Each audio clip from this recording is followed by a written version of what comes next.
Hey guys, Sleepy Hound Piper here. Welcome back to Eldritch December. We are reading The Outsider by H.P. Lovecraft. So grab a pipe, have a sit, and enjoy.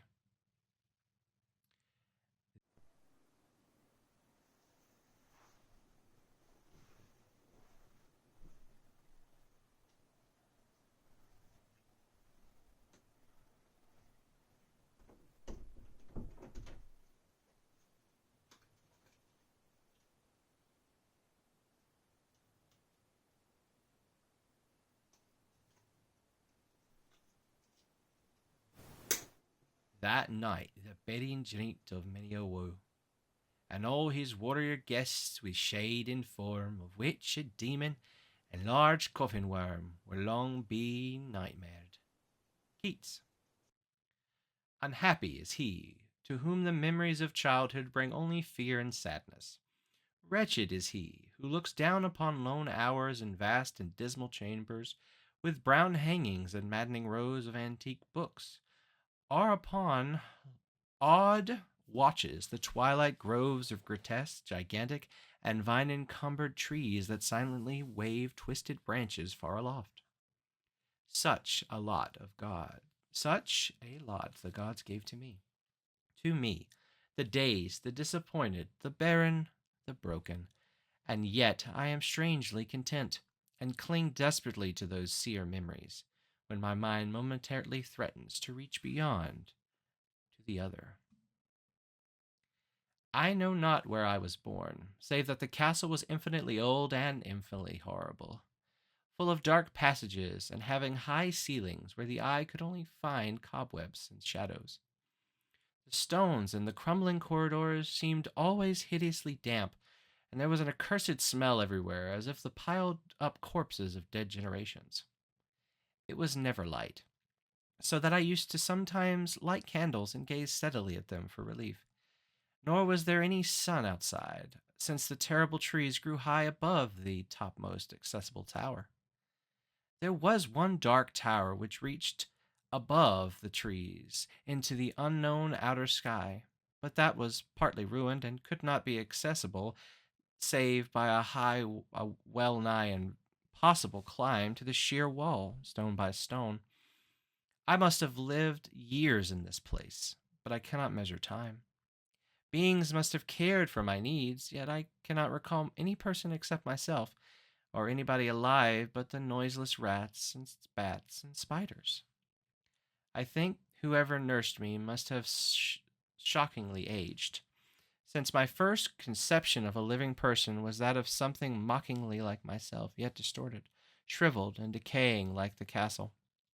To me, there was nothing grotesque in the bones and skeletons that strewed some of the stone crypts deep down among the foundations, and fantastically associated these things with everyday events, and thought them more natural than the colored pictures of living beings which I found in many of the moldy books. From such books I learned all that I know. No teacher urged or guided me, and I do not recall hearing any human voice in all of those years, not even my own. For although I had read of speech, I had never thought to try to speak aloud. My aspect was a matter of equally unthought of, for there were no mirrors in the castle, and I merely regarded myself as instinct, as akin to a youthful figures I saw drawn and painted in these books. I felt conscious of youth because I remembered so little.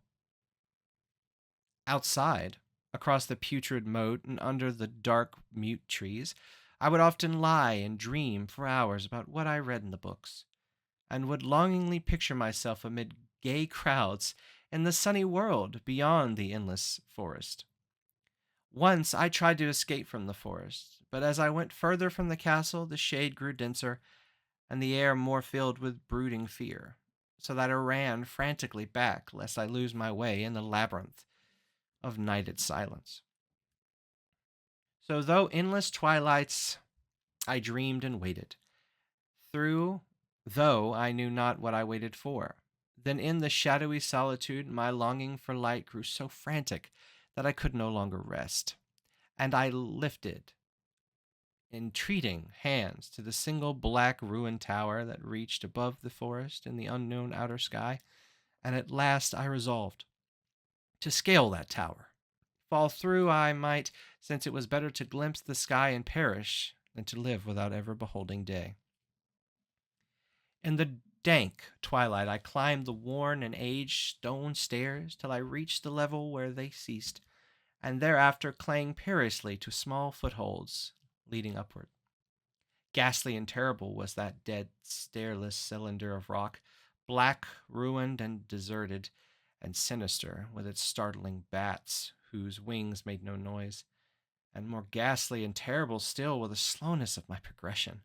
For climb as I might, the darkness overhead grew no thinner, and a new chill as of haunted and vulnerable mold assailed me. I shivered as I wondered why I did not reach the light, and would have looked down had I dared. I fancied that night had come suddenly upon me, and vainly groped with one free hand for a window and brazier, that I might peer out and above, and try to judge the height I have attained. All at once, after an infinity of awesome, sightless crawling, up that concave and desperate precipice, I felt my head touch a solid thing, and I knew I must have gained the roof, or at least some kind of floor. In the darkness, I raised my free hand and tested the barrier, finding it stone and immovable. Then came a deadly circuit of the tower. Clinging to whatever holds the slimy wall could give, till finally my testing hand found the barrier yielding, and I turned upward again, pushing the slab or door with my head, as I used both hands in fearful ascent. There was no light revealed above. As my hands went higher, I knew that my climb was for naught ended, since the slab was the trapdoor of an aperture leading to a level stone surface of greater circumference than the lower tower. No doubt the floor of some lofty and capacious observation chamber. I crawled through carefully and tried to prevent the heavy slab from falling back into place, but failed in the latter attempt. As I lay exhausted on the stone floor, I heard the eerie echoes of its fall, but hoped, when necessary, to pry it open again. Believing I was now a prodigious height, far above the accursed branches of the wood, I dragged myself up from the floor and fumbled about for windows that I thought might look for the first time upon the sky, and the moon and stars of which I had read. But on every hand I was disappointed, since all that I found were vast shelves of marble, bearing odious oblong boxes of disturbing size. More and more I reflected, and wondered what hoary secrets might abade in this high apartment, so many eons cut off from the castle below. Then unexpectedly my hands came upon a doorway, which hung a portal of stone, rough with strange chiseling. Trying it, I found it locked, but with a supreme burst of strength I overcome all obstacles, and dragged it open inward.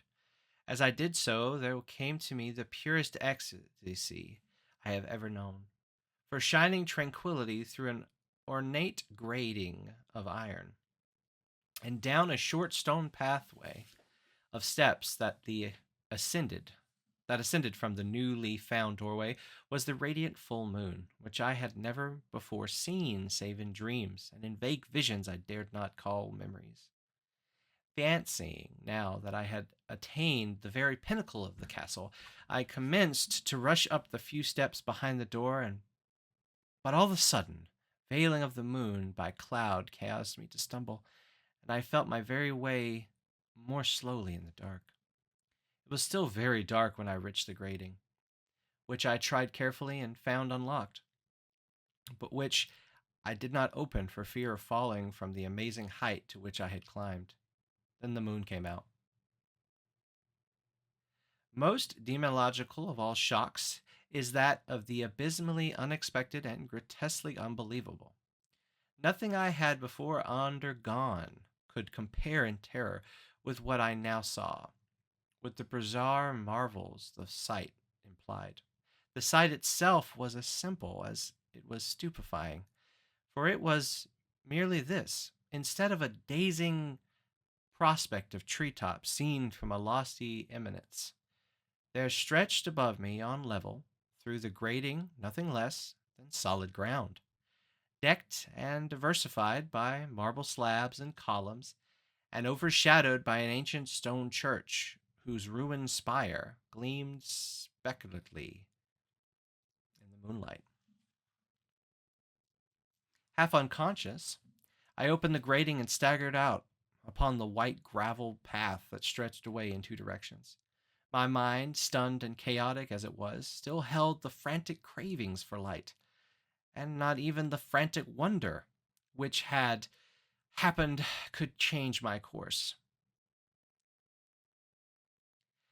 I neither knew nor cared whether my experience was insanity, dreaming, or magic, but was determined to gaze on brilliance, and gaily at any cost.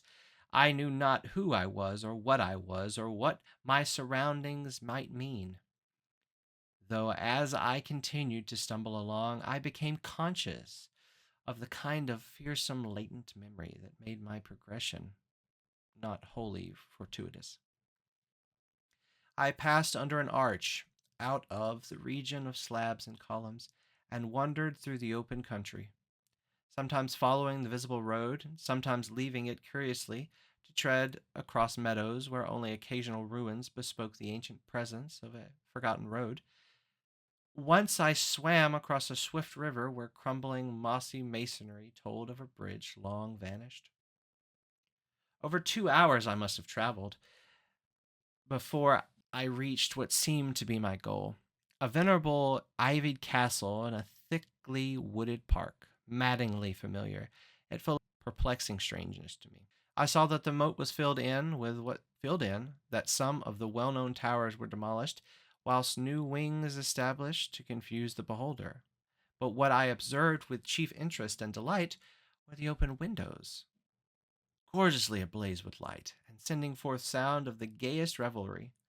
Advancing to one of these, I looked in and saw an oddly dressed company, indeed, making merry and speaking brightly to one another. I had never, seemingly, heard human speech before, and could guess only vaguely what was said. Some of the faces seemed to behold expressions that brought up incredibly remote recollections. Others were utterly alien. I now stepped through the low window into the brilliantly lighted room, stepping as I did so from my single bright moment of hope to my darkest convolution of despair and resolute revelation. The nightmare was quick to come, for as I entered, there occurred immediately one of the most terrifying demonstrations I had ever conceived. Scarcely had I crossed the still when those there descended upon the whole company a sudden and unheralded fear of hideous intensity, distorting every face and evoking the most horrible screams from nearly every throat. Flight was universal, and in the clamber and panic several fell in a swoon and were dragged away by their maddeningly fleeing companions. Many covered their eyes with their hands and plunged blindly and awkwardly into their race to escape, overturning furniture and stumbling against the walls before they managed to reach one of the many doors.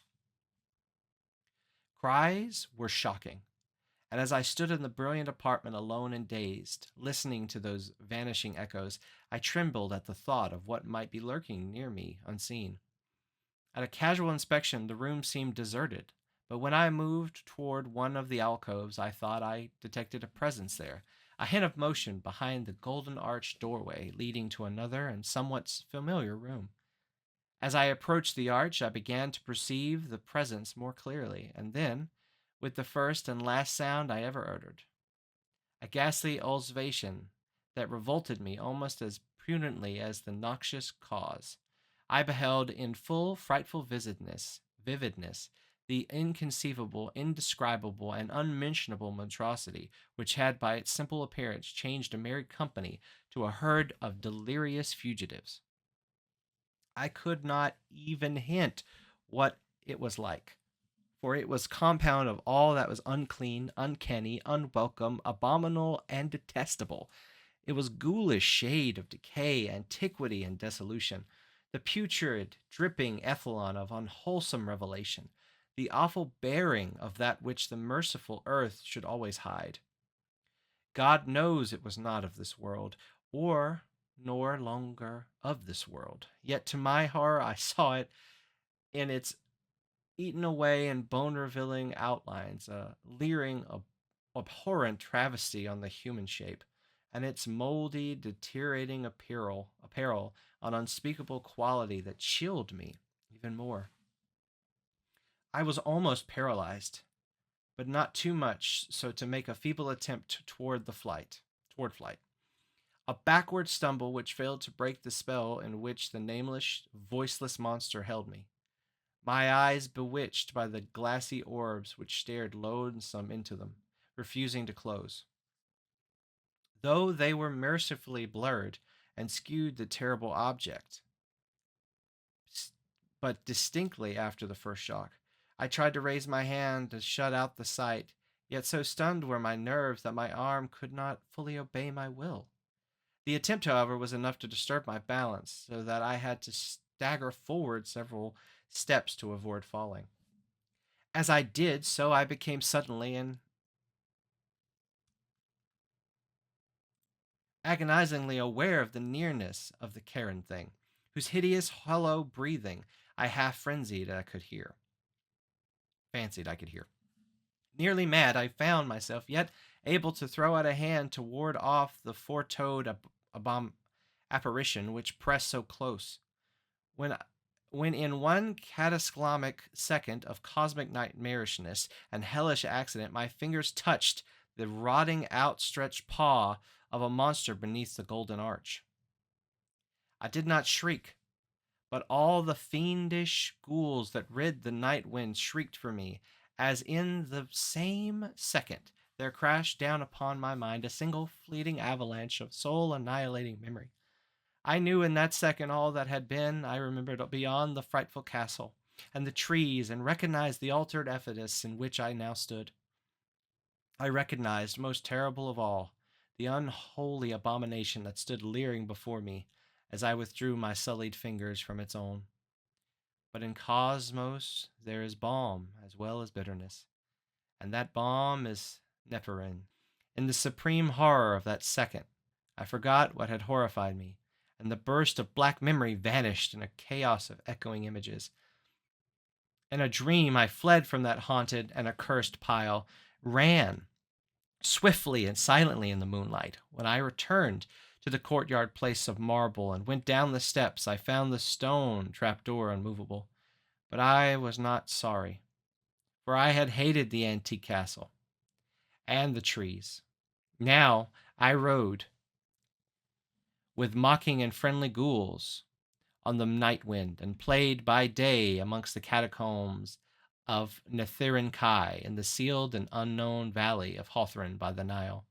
I knew that light is not for me, save that of the moon over the rock tombs of Nib, nor any gas gaily save the unnamed feast of Nitocris under the Great Pyramid. Yet, in my new wildness and freedom, I almost welcomed the bitterness of aliengy. For although Nethrin had calmed me, I knew always that I am an outsider, a stranger in this century, and among those who are still man. This I have known ever since I outstretched my fingers to the abomination within the great gilded frame, stretched out my fingers, and touched a cold and unyielding surface of polished glass. And there we go, guys. That was The Outsider. This also was the first time trying out my new equipment. I'm trying to record audio. So you guys tell me what you think, and we will see you.